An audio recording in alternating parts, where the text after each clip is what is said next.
Bom dia, Escola de Profetas. Bom dia. Bom dia, irmão César. Bom dia. Bom dia, amigo aí de casa. É um prazer, é uma alegria nós estarmos aqui juntos mais um dia estudando a Palavra de Deus. Que bênção, que privilégio é nós nos colocarmos de joelho, buscarmos ao Senhor e depois estudarmos a Sua Palavra. Que Deus seja louvado por tua vida.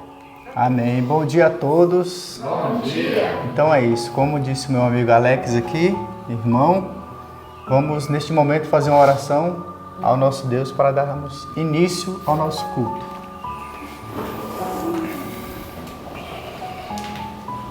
Bondoso Deus e amado Pai, muito obrigado por estarmos aqui, ó Deus, diante do Senhor, para falar de Ti, para falar do Teu amor.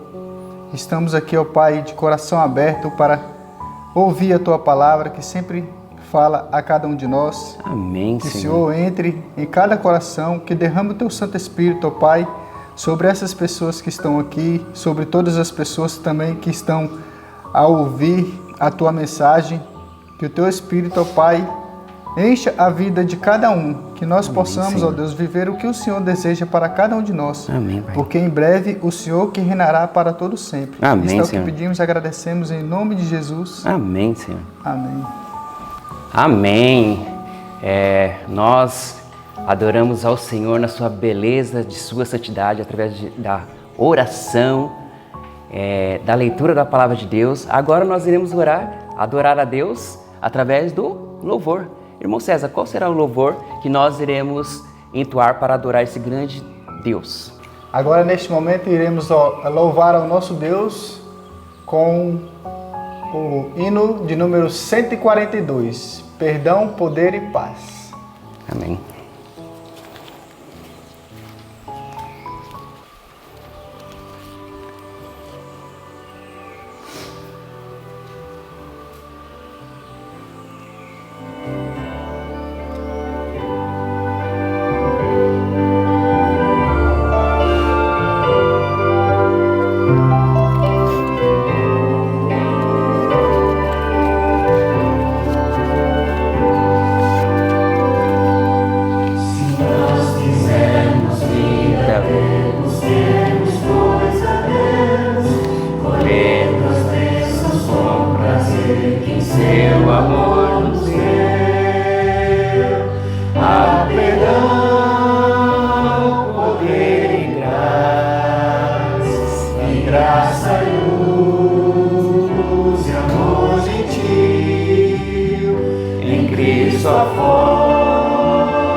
Agora, irmãos, nós iremos para um momento muito especial, que é aquele momento em que nós vamos recitar o nosso versinho para memorizar, porque é muito importante que tenhamos a palavra de Deus na nossa mente e no nosso coração. Amém. Porque quando vem a hora da tentação, essas palavras nos fortalece e nos firma pelo caminho do Senhor. É o caminho que nós sempre devemos andar. Amém.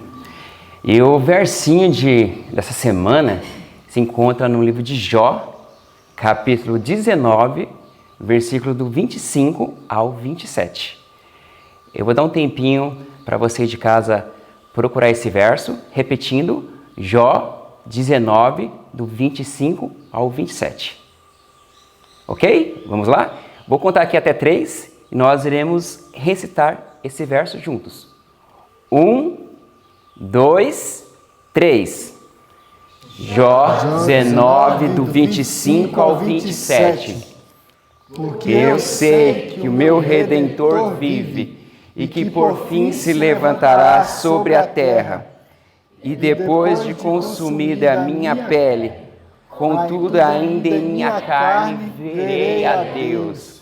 Vê-lo-ei por mim mesmo, e os meus olhos, e não outros o contemplarão. E por isso os meus rins se consomem no meu interior. Jó 19, do 25 ao 27. Jó 19, do 25 ao 27. Porque eu sei que o meu Redentor vive e por fim se levantará sobre a terra. E depois de consumida a minha pele, contudo ainda a minha carne, verei a Deus. Vê-lo-ei por mim mesmo, e os meus olhos, e não outros, o contemplarão.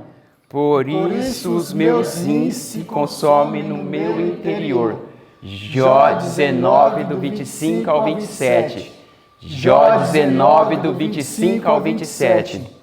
Porque eu sei que o meu Redentor vive, e que por fim se levantará sobre a terra. E depois de consumida a minha pele, contudo a minha carne, verei a Deus. Vê-lo-ei por mim mesmo, e os meus olhos, e não outros o contemplarão. Por isso meus rins consomem no meu interior. Jó 19, do 25 ao 27. Amém. Amém. Então agora iremos ficar com o estudo desta manhã. Olá, bom dia para vocês. Meu maior sonho é que sonhes para mim. Joana acabou de cantar. Glória ao nome de Deus, né? Que o Senhor Deus sonhe para nós, as coisas dele são sempre tão melhores do que as nossas. Glória ao nome de Jesus. Hoje eu trouxe algumas curiosidades para vocês, porque eu vou ter que fazer rápido minha parte, porque hoje nós vamos ter uma surpresa. Quem vai fazer o ano bíblico hoje são 2 pessoas muito especiais, que estudaram bastante para fazer dar certo esse momento, e de agora em diante nós vamos fazer essa mescla. Cada um vai fazer um pouquinho. Como você sabe, essa é uma escola, e uma escola tem que passar avante o bastão. Então, não sou somente eu que terei que fazer o ano bíblico, tá bem? Então, nós vamos ter várias pessoas fazendo, e eu vou estar dando apoio por trás, né? Fazendo a coisa funcionar. Graças a Deus. Eu queria que você observasse esses 2 materiais que o Felipe vai colocar agora na lousa. Você não conhece o Felipe ainda, mas o Felipe daqui uns dias vai estar aqui na frente também, ajudando a gente. Ele tem um conhecimento bíblico que Deus deu para ele, muito largo. Então observe isso aqui que o Felipe vai colocar sobre as cronologias. Isso é só uma curiosidade, um presentinho para você agora, antes de eu te explicar sobre o Egito. Você precisa entender isso. Dá uma olhadinha aqui. Felipe colocou ali, olha só. Ali está o patriarca daquela época. Eu tirei isso do meu livro, por isso que está riscadinho, tá? Mas vocês conseguem entender, não conseguem? Então veja, ali está Adão, 7 Enos, todos os 10 primeiros patriarcas, e a idade total deles, quanto viveram. A segunda parte é quanto viveram. Mas a terceira mostra o ano do nascimento. Olha só, eu preciso te mostrar uma coisa aqui agora. Percebeu que está ali o ano do nascimento? Por ordem crescente. Ano 1, 2, 3, 4, 5, anos 130, 131, 130. Entenderam isso? A ordem crescente, não decrescente. E ali do outro lado também, depois, seguindo o falecimento, o ano do falecimento, ano mundi. A M é ano mundi. Perceberam isso? Fica com isso na sua mente. Agora, o segundo parte cronológica do segundo grupo de 10 patriarcas após o dilúvio. Dá uma olhadinha os outros 10 patriarcas. Ali está Sem, que era o filho mais velho. Estão vendo isso aqui? De Noé. E ali está o nome dos 10 segundos patriarcas até chegar em Abraão. A idade total que eles viveram, perceberam a quantidade de vida, de tempo? E depois ali do lado, o ano do nascimento, em que ano do mundo eles nasceram. Perceberam? É importante que todos os alunos tenham isso no seu material. Eu quero que vocês tenham isso para vocês poderem fazer o seu... Eu não sei se vocês sabem, vocês que estão em casa, mas todo aluno aqui em casa faz um término de curso. O material de terminar o curso, a dissertação deles é esta. Eles têm que apresentar toda a linha do tempo com todos os detalhes bíblicos e do espírito de profecia e históricos, tá bem? Então eu estou dando algumas informações históricas para que vocês possam complementar a sua linha de tempo. Eu faço aqui na lousa uma linha de tempo e você também pode fazer e vai ter que apresentar para mim no final do curso. Ali o ano do nascimento e depois o ano do ano do mundo em que eles morreram. Eu gostaria que você visse em que ano Abraão morreu. Observe ali, me diga, qual é o ano que Abraão morreu? Então vocês viram ali que ele morreu no ano 2183. Para o ano do... Olha, observem bem, com isso vocês vão poder saber em que época que cada um viveu conjuntamente. Quem conheceu quem? Você tem esse material aí, Felipe? Dos 10 primeiros, quem conheceu quem? Por exemplo, aquilo que eu te passei, que eu pedi para fazer um quadradinho, que eu passei agora. Ó, dá uma olhada lá. Tempos de anos de cada primogênito, de cada geração que conviveu com Adão. Sete viveu quantos anos com Adão?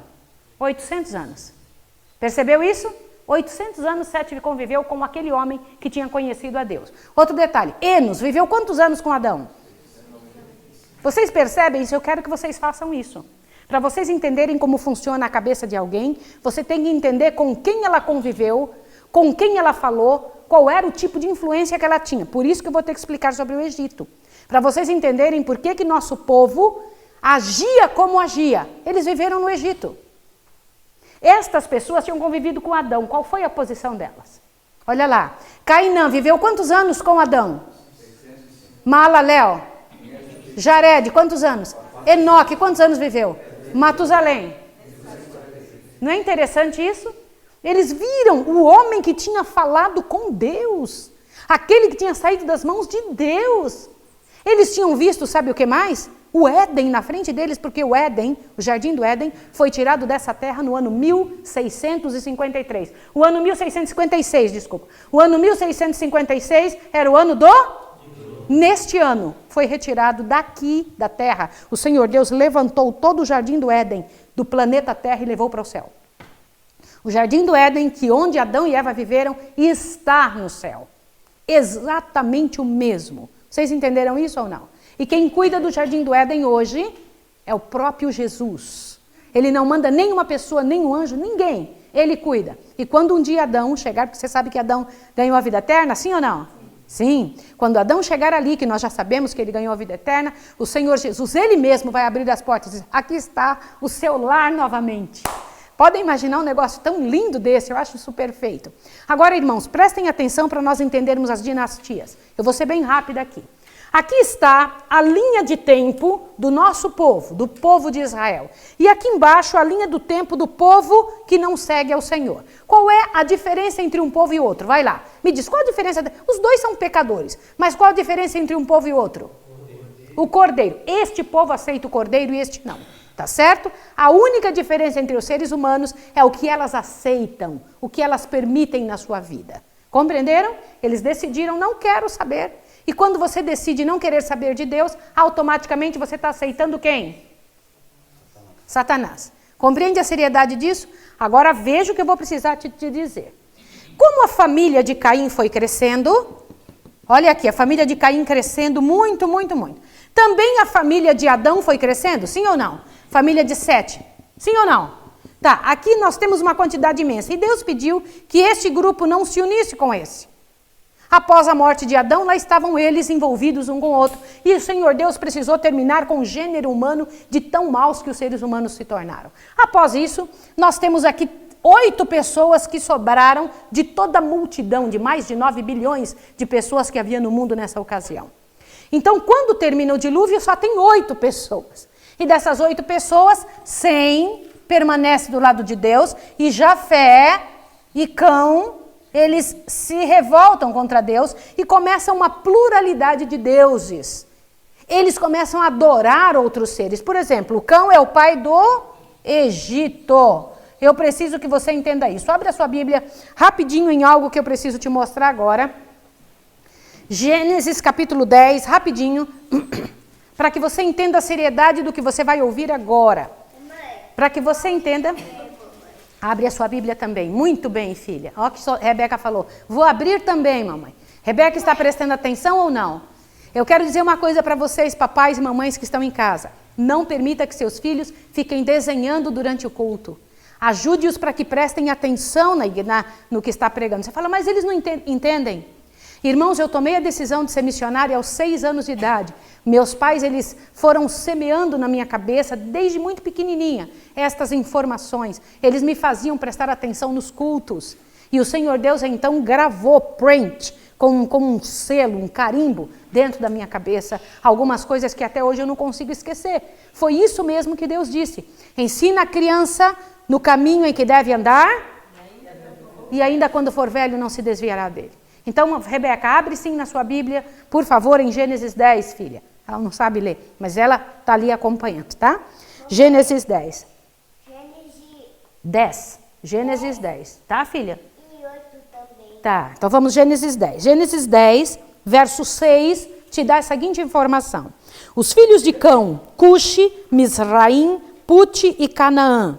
Os filhos de Cuxi são Sebá, Avilá, Sabtá, Ramá, Sabictá. Os filhos de Ramá, Sabá e Dedã. Vocês encontraram isso ou não? Pois agora eu vou dizer uma coisa a vocês. Cuxi é a atual Etiópia. Put é a antiga Somália. Misraim é o Egito. Cão significa quente, pele queimada. Interessante isso, não é? O nome Cão significa quente, pele queimada. Eu quero que vocês entendam isso, porque isso vai dar para vocês uma visão das coisas como aconteceram. Cão é o pai do Egito. Ele deu à luz aos filhos que popularam o Egito. Tá bem? Então, isso é importante que você observe. E no decorrer de nosso ano bíblico, se você tiver tempo, e é importante que você tenha, você vai conseguir pegar essas informações e começar a colocar de um lado. Lembra que eu disse a você ontem que pegasse o nome dos filhos de Jacó e fossem colocando na frente deles informações, quando na Bíblia fossem apresentando ou sendo apresentadas essas informações sobre aquela determinada tribo? Porque assim vai te dar uma visão do porquê algumas pessoas pensam como pensam. Por exemplo, como pensavam, olha para cá, os egípcios. De que maneira eles pensavam? Que influência eles trouxeram para o mundo? Se eles adoravam tantos deuses. Por exemplo, os egípcios adoravam rãs. Aliás, a maior adoração deles era o rio Nilo. O rio Nilo era o ponto central do Egito. E então tudo que saía do rio era considerado sagrado, peixes eram sagrados. E eles tinham uma imagem para aquele tipo de Deus. Eram vários deuses que eles adoravam. Então hoje eu fiz peguei algumas informações para que você entenda como é que isso funcionava. Na mesma época em que o Egito vivia ou conviveu com o povo de Israel, haviam outras nações. Mas o que mais nos chama a atenção é isso que eu vou mostrar agora para vocês, as dinastias. Por favor, filho, coloca a primeira dinastia para que você observe. Você está vendo que esta linha nos traz aonde? Cainã. Você percebeu aqui, ó, Matusalém também aqui, ó. Perceberam? O que isso significa? Que essa dinastia egípcia já existia na época de Matusalém. Vocês entenderam a seriedade do que eu estou dizendo? O Egito é muito antigo, mais antigo do que somos capazes de imaginar. As informações que se tem dela não tem nada a ver com evolucionismo, nada a ver com essa ideia que o mundo tem de que existe milhares de anos, nada disso. Isso aqui é bíblico. O que eu estou trazendo para vocês são informações bíblicas, tá bem? Então, olha que interessante. A primeira e a segunda dinastia durou 370 anos com o rei Menes. Olha lá que interessante. Em Ezequiel 20, verso 12 e 13, você encontra essa informação. Olha como é importante você ter estas informações. Na verdade, olha para cá. Olha para cá que eu preciso mostrar uma coisa para vocês. Estas dinastias egípcias, elas andaram paralelas ao tempo do povo de Deus. E enquanto esse povo esteve separado, Elas não influenciaram o povo. Entenderam isso que eu estou dizendo? Mas na hora que o povo desce para o Egito, vocês lembram disso? Lá chega a família de Jacó, ou a família de Israel, desce para o Egito. Não foi isso? Quando eles descem para o Egito, o Senhor Deus esperava que acontecesse o quê? Que eles influenciassem os egípcios. A intenção de Deus era que este povo fosse a solução e salvação, fosse um direcionamento, eles fossem uma seta. O povo de Deus tem que ser uma seta indicando o caminho. Foi isso que eles fizeram? Eles se aculturaram. E ao se aculturar, quiseram viver a vida de egípcios. E aí o Senhor Deus teve que permitir que sobre eles viesse alguma dificuldade, que foi o que aconteceu com o rei do Egito. O faraó do Egito traz a dificuldade para o povo e o povo precisou então ser tirado de lá com mão forte. É o nome do que se dá ao êxodo. Entenderam? A saída. Quando Deus pede, foi no ano 2500, por volta de, cerca de significa CD. Quando você encontra CD nas cronologias bíblicas, significa cerca de, por esta época. Entenderam?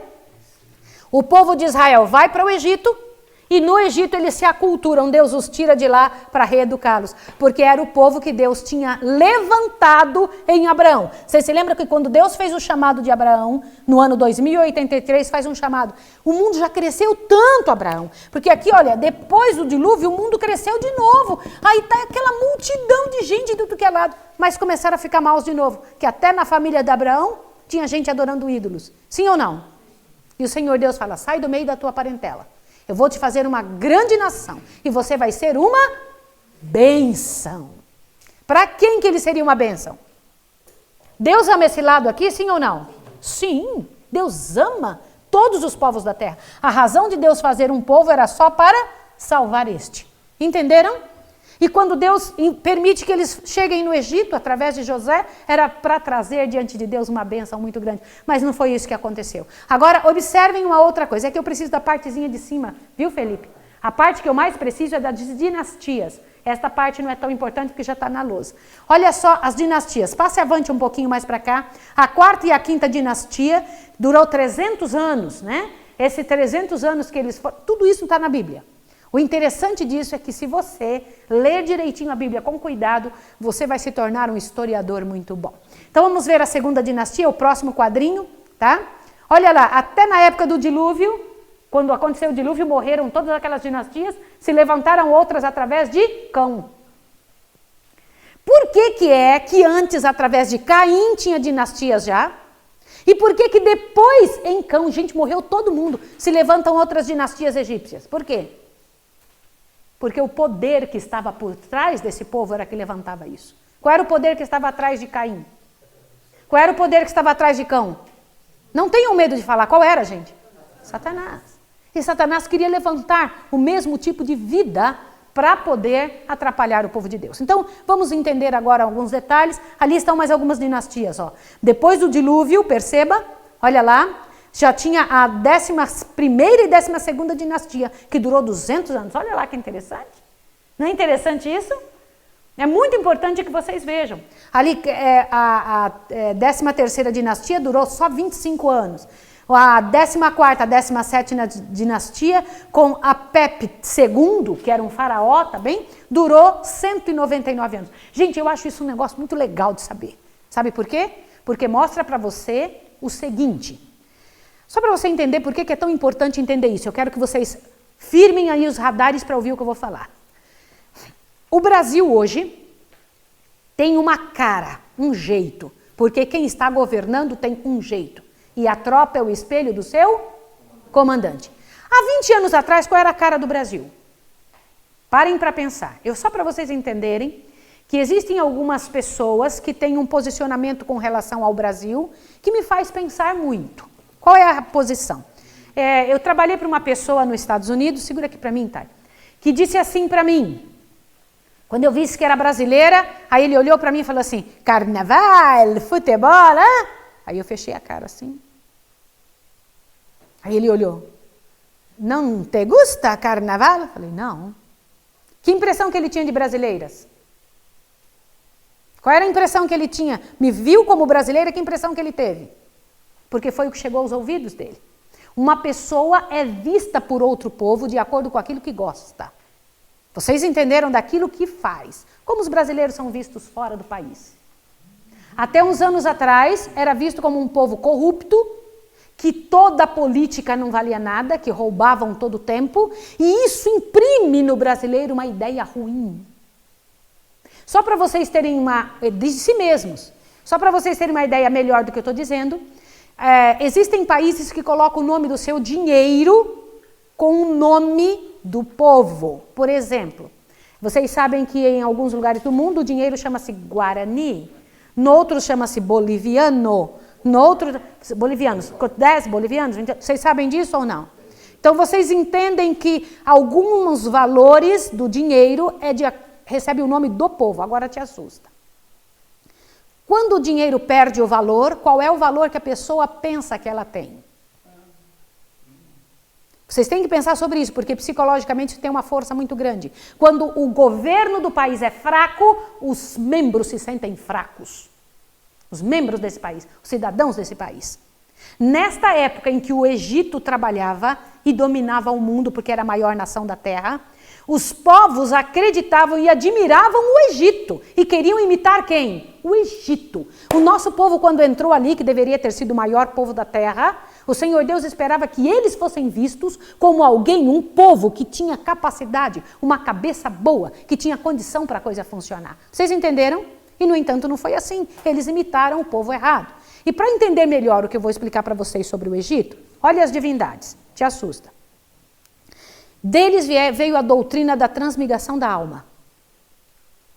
Dos egípcios veio a doutrina da transmigração da alma. O que significa isso? Os egípcios salientavam e ensinavam o ensino da transmigração da alma, que quando uma pessoa morre, a sua alma torna a aparecer na terra, vivendo em épocas diferentes, em animais, a fim de purificar a alma do pecado. Osíris era o deus diante de cujo tribunal todos os espíritos deveriam comparecer em juízo. Se o mal predominava, então a alma passava por uma longa série de reencarnações em forma de animais, até que os pecados fossem purgados e a alma purificada. Algumas vezes isso levava milhares de anos, agora te assusta. E uma vez purificada, a alma retornava ao corpo. É por isso que o corpo devia ser conservado pelo embalsamamento. Por que eles embalsamavam os corpos? Porque eles achavam que muitos anos depois, aquela alma que tinha entrado num cachorro, que tinha entrado numa planta, que tinha entrado, ia voltar para aquele corpo. Entenderam? Por isso que eles tinham que conservá-lo o melhor possível. O valor histórico das tumbas, isso nos dá uma ideia tremenda. Os egípcios eram grandes produtores de história, de espaço, de tempo. Os egípcios, como construtores, eles tiveram uma grande quantidade de construções que existem até hoje. Quem visita o Egito vê ali, Pitom e Ramsés foram feitas por nosso povo. Sim, que saiu na cidade de celeiros. Nosso povo fez isso, está escrito na Bíblia. A Bíblia diz claramente, o povo de Deus foi que construiu Pitom e Ramsés para o povo do Egito. Isso é muito sério. Então, diante disso, você precisa compreender a estruturação. Era um povo que adorava muitos deuses e o povo de Israel estava envolvido por esse tipo de ação quando Moisés chegou perto deles. Só para você entender melhor, um escravo tem condição de dizer assim, estou com vontade de comer uma banana agora. É assim? Espera aí que eu vou ali comer um pouco de cebolas assadas. Era assim ou não? O povo de Israel foi escravo no Egito. Eles não tinham condição de dizer nada. E por que se tornaram escravos? Porque eles quiseram. Mas Deus os tirou de lá com mão forte? Sim. Por isso, vem cá, Joana e Tainara. Hoje elas vão fazer um trabalho para poder explicar sobre isso. Ok? Bom dia a todos. Bom dia. Que bom estarmos juntos, né? Para estudar mais um pouco da Palavra de Deus. Bem, eu já me apresentei alguns dias atrás, eu sou a Joana, sou uma servidora aqui desta casa, responsável pelo Centro de Saúde. Essa daqui é... Bom dia, tudo bem? Meu nome é Tainara, eu também sou uma das servidoras aqui da Escola de Profetas e o meu trabalho está relacionado diretamente à cozinha. Então, eu sou uma das cozinheiras aqui da Escola de Profetas. Muito bem.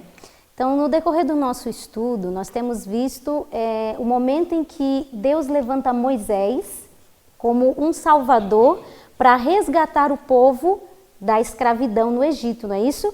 E nós estudamos ontem sobre o chamado de Moisés, como é que ele foi educado, como é que ele foi criado, né? Como é que Deus conduziu a educação dele para que ele alcançasse ser um líder ali para libertar o povo de Israel. Agora, nós estamos em um momento muito lindo e importante, que é quando Arão e Moisés se encontram. Deus já tinha falado com Arão, o anjo do Senhor, né, já tinha dito para Arão tudo o que ele deveria fazer juntamente com Moisés. E eles se encontram agora para voltar ao Egito e falar ao coração do povo. Porque dentro do povo de Israel haviam ainda pessoas fiéis que durante a escravidão esperavam o libertador. Sabe por que eles esperavam? Eu acho isso muito legal e muito interessante da gente destacar. Quando José morreu e foi embalsamado, o que foi que ele disse? O que foi que ele disse para o povo? Certamente Deus visitará vocês. E vocês não vão deixar os meus ossos aqui, vocês vão levar os meus ossos daqui. Eu não quero ficar aqui no Egito. E toda vez que o povo, eu fico imaginando, toda vez que o povo lembrava e via, né, o lugar onde José estava ali embalsamado, eles ficavam pensando, Deus nos visitará. Os ossos de José testificavam da promessa de Deus, de que um dia Deus os libertaria. E ali estava Arão e Moisés para motivar o coração do povo, para motivar o coração dos líderes, né, dos anciãos que estavam ali esperando na promessa de Deus. E eles contaram, né, tudo que Deus tinha dito, a maneira como Deus chamou Moisés, impressionando o coração deles a crerem. Porque imagina só como é que eles deveriam estar.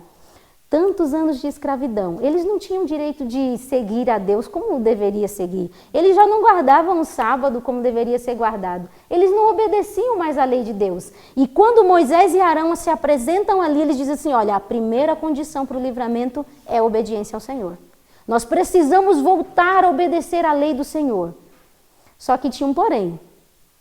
O porém era que obedecer a Deus seria cair no desagrado do faraó. E foi justamente o que aconteceu. Porque quando Moisés e Arão, eu fico imaginando isso, que coisa mais linda, o reino mais poderoso do momento. E lá vai dois homens simples se apresentar diante do reino mais poderoso, do rei que estava ali imperando naquele momento.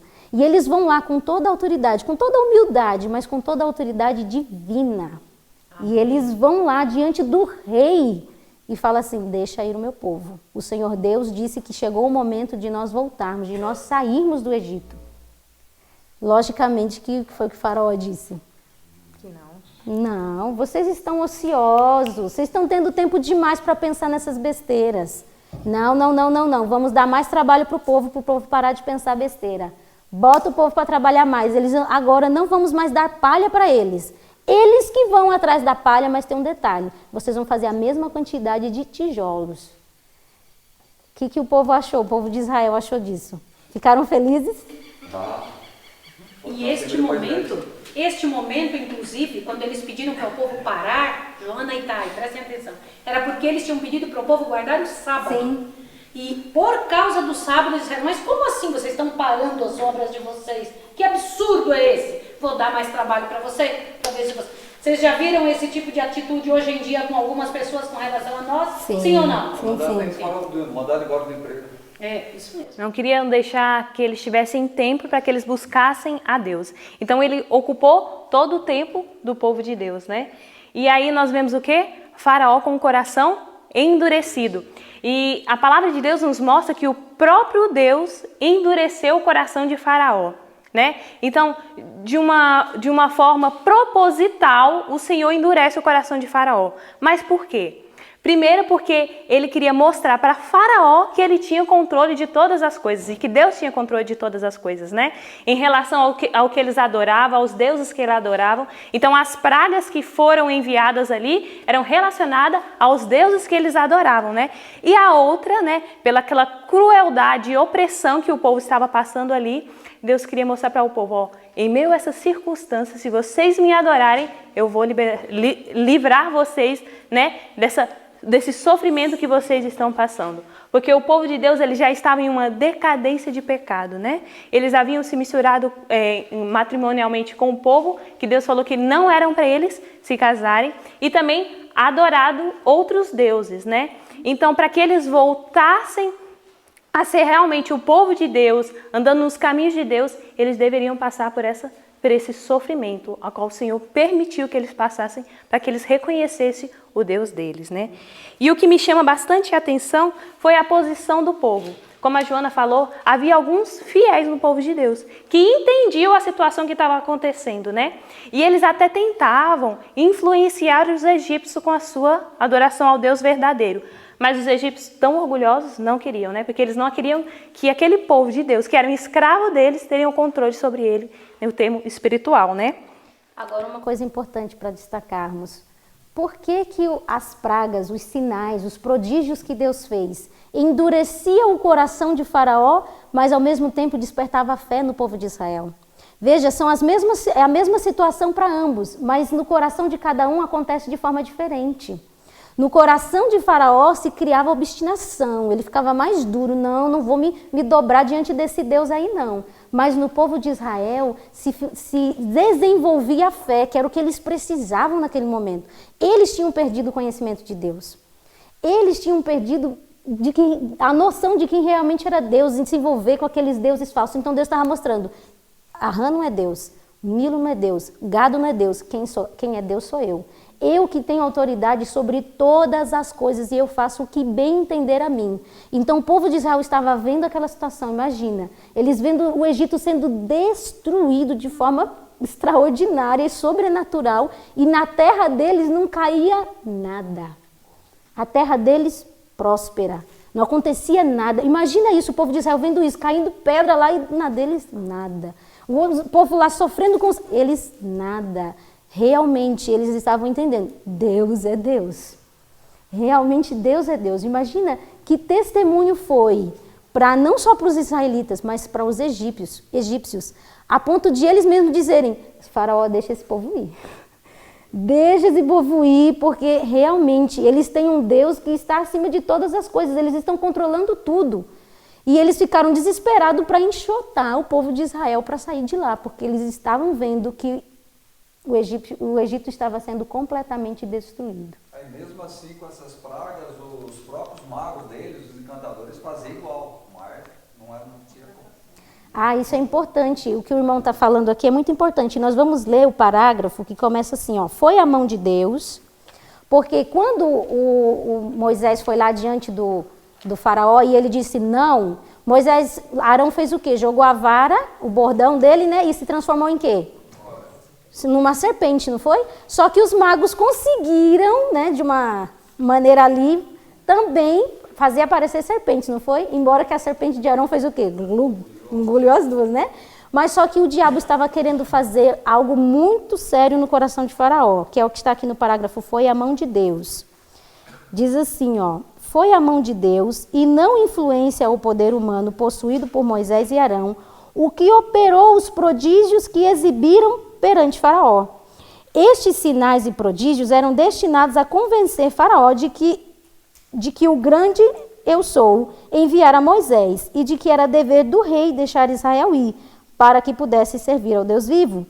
Os magos também exibiram sinais e prodígios, pois agiam não somente pela sua própria habilidade, eles tinham uma habilidade de encantamento, né? Mas pelo poder de seu Deus, Satanás, que os ajudava a contrafazer a obra de Jeová. Os magos não fizeram realmente suas varas transformar-se em serpente, mas pela mágica, auxiliados pelo grande enganador, foram capazes de produzir esta aparência. Estava além do poder de Satanás transformar as varas em serpentes vivas. O príncipe do mal, possuindo embora toda a sabedoria e poder de um anjo decaído, não tem o poder de criar ou dar a vida. Isto é prerrogativa de Deus somente.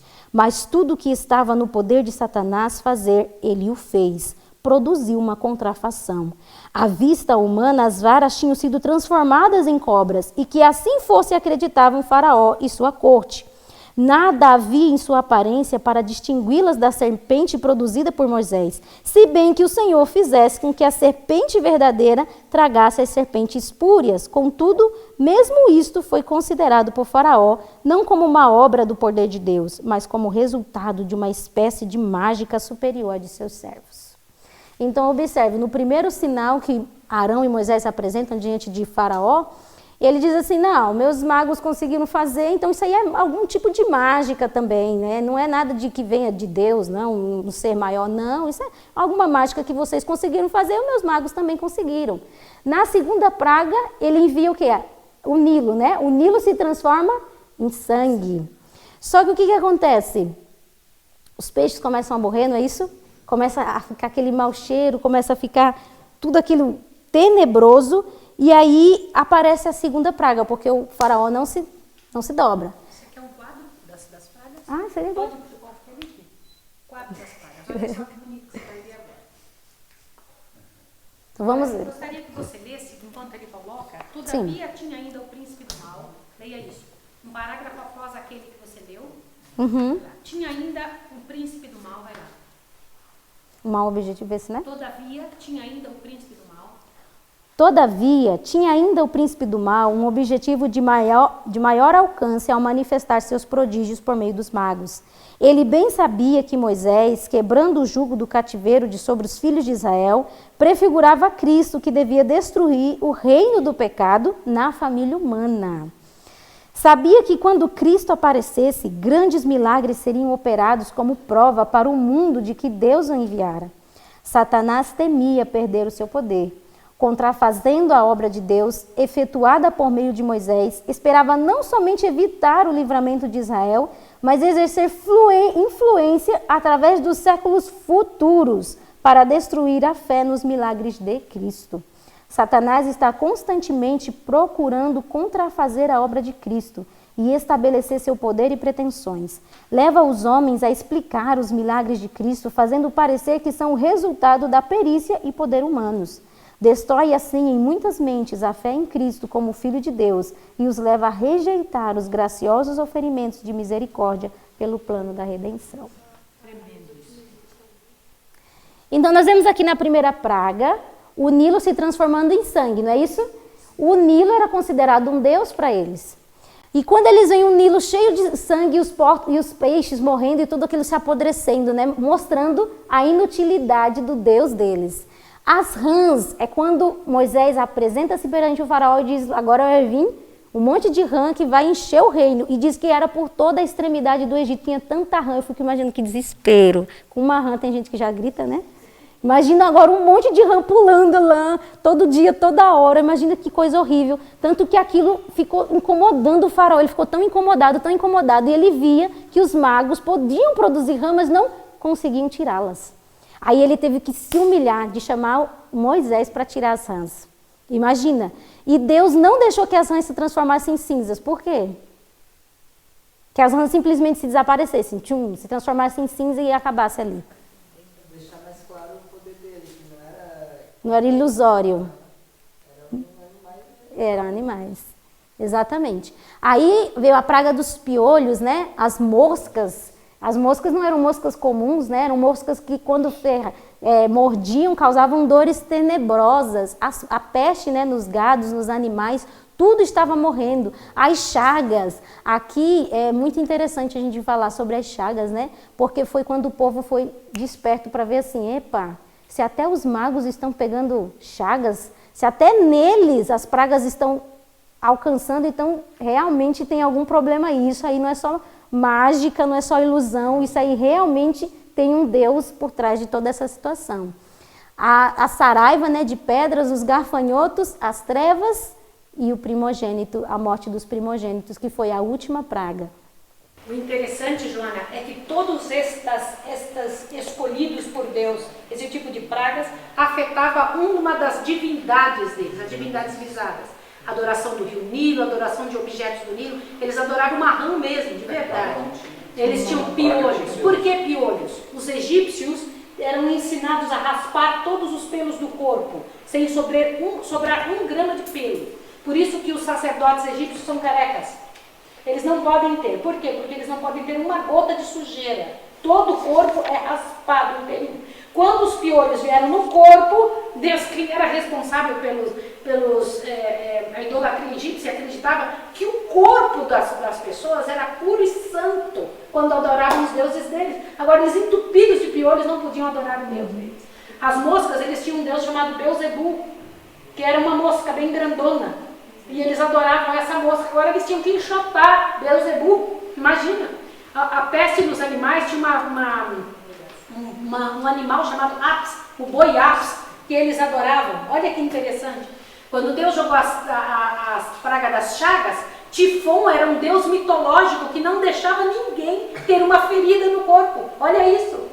Deus trabalhou em cima. A Saraiva, Ísis e Osíris eram responsáveis por não deixar nenhum problema acontecer com a plantação, uma pedrinha, nada cair sobre a plantação.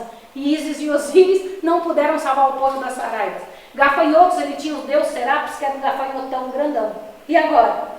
Entendem o que Deus estava tentando fazer?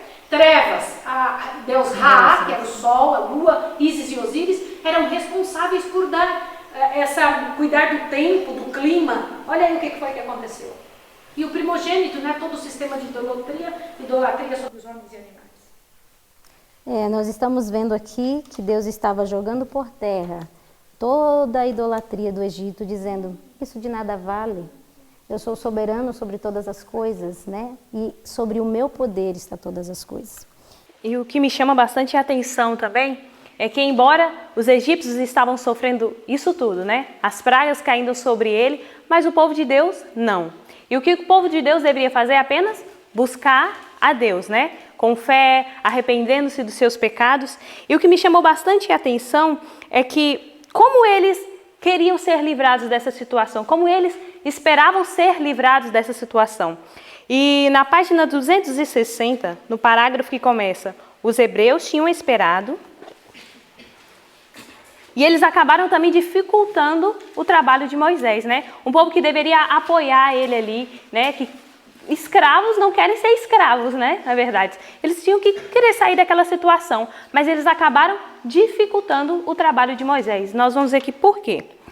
E diz assim, ó: os hebreus tinham esperado obter sua liberdade sem qualquer prova especial de sua fé, ou qualquer sofrimento ou agrura real. Ainda não estavam, porém, preparados para o livramento. Tinham pouca fé em Deus e estavam indispostos a suportar pacientemente suas aflições até que ele achasse oportuno operar em prol deles. Muitos se contentavam em permanecer em cativeiro, de preferência a enfrentar as dificuldades atinentes à mudança para uma terra estranha. E os costumes de alguns se haviam tornado tão parecidos com os dos egípcios que preferiam ficar no Egito. Por isso o Senhor não os livrou pela primeira manifestação de seu poder perante Faraó. Ele encaminhou os acontecimentos de maneira mais ampla, a fim de desenvolver o espírito tirânico do rei egípcio, e também para revelar-se o seu povo, vendo sua justiça, seu poder e amor, preferiam deixar o Egito e entregar-se ao seu serviço. A tarefa de Moisés teria sido muito menos difícil se muitos dos israelitas não se houvessem se tornado tão corruptos que não queriam deixar o Egito. Então, eles deixaram a tarefa e o trabalho de Moisés tão difícil porque eles se acomodaram naquela situação. Eles não queriam fazer nenhum esforço por si mesmos para sair daquela situação. Não queriam buscar a Deus, não queriam ter fé, não queriam clamar, não queriam orar. Então deixaram com que o trabalho de Moisés ficasse mais difícil, ao ponto deles quererem ficar como escravos ali mesmo, sofrendo a opressão ali e sofrendo. Agora um detalhe para nós finalizarmos esse estudo. Durante todos os momentos que Deus mandava as pragas, né, Moisés ia lá e avisava, vai vir uma praga desse jeito, dessa maneira, vai acontecer isso. Nisso nós vemos a misericórdia de Deus. Deus estava dando oportunidade a Faraó e aos seus liderados, né, para que pensassem direito e decidissem então se render a Deus. Deus estava dando uma oportunidade de misericórdia para que eles se arrependessem e se voltassem do mal. mas toda vez era necessário que as pragas caíssem. Mas na 9ª praga, diz que caiu uma densa treva, diz que foi como um repouso sobre a terra do Egito. Imagina, já estava toda devastada de pedras que tinham caído, de gafanhotos que tinha comido, de um monte de coisa que tinha acontecido. O Egito estava totalmente destruído. E aí, na 9ª praga, caiu uma densa treva, como se fosse um repouso para a terra. E ali, nessa densa treva, Deus tinha um objetivo com isso. Aqui no parágrafo, subitamente repousou sobre a terra uma escuridão. Logo lá no final mesmo do capítulo, subitamente repousou sobre a terra uma escuridão tão densa e negra que parecia trevas que se apalpem. Não somente estava o povo despojado de luz, mas a atmosfera era muito opressiva, de maneira que a respiração era difícil. Não viu um ao outro, e ninguém se levantou do seu lugar por 3 dias. Mas todos os filhos de Israel tinham luz em suas habitações. Minha gente, como é que pode um negócio desse, né? O sol e a lua eram objetos de culto para os egípcios. Nestas trevas misteriosas, o povo e seus deuses foram de modo semelhante atingidos pelo poder que tomara a si a causa dos escravos. Contudo, por medonho que tivesse sido este juízo é uma prova da compaixão de Deus e de sua indisposição para destruir. Deus não queria destruí-los. Acaso terei eu prazer na morte do ímpio? Não, esse não é o caráter de Deus. Ele dava ao povo tempo para refletir e arrepender-se antes de trazer sobre eles a última e mais terrível das pragas. Nós estamos também vivendo em tempos difíceis. O Egito também está sendo afetado. Nós estamos passando por uma crise, pandemia, diversas situações que causam ao nosso coração temor quanto ao futuro. Era justamente isso que tinha na cabeça dos egípcios. O que será daqui para frente? As coisas estão de formas estranhas estão acontecendo. E eles ficaram preocupados. Nós também estamos vivendo tempos difíceis. E talvez no nosso coração repouse essa pergunta: o que vai ser daqui para frente? O que vai acontecer agora com essa história toda de pandemia, toda essa situação que nós estamos vivendo? Na realidade, isso é um alerta de Deus, é uma misericórdia divina. Deus está nos chamando a despertar. Despertem, reconheçam a mim como o Deus de vocês. Voltem-se para mim, porque eu tenho misericórdia, eu tenho graça para ser oferecida. E nós podemos, neste momento, ao invés de seguir os passos dos egípcios, nós podemos nos voltar para Deus. Nós podemos cair assim e dizer, realmente, Jesus está voltando e eu tenho que preparar o meu coração para recebê-lo nesse grande dia. Que seja esse o desejo de você que está em casa, que seja esse também o desejo de vocês que estão aqui conosco, que seja esse o meu desejo de nos prepararmos para receber o Libertador. Nós estamos preparando o nosso coração para receber o Libertador.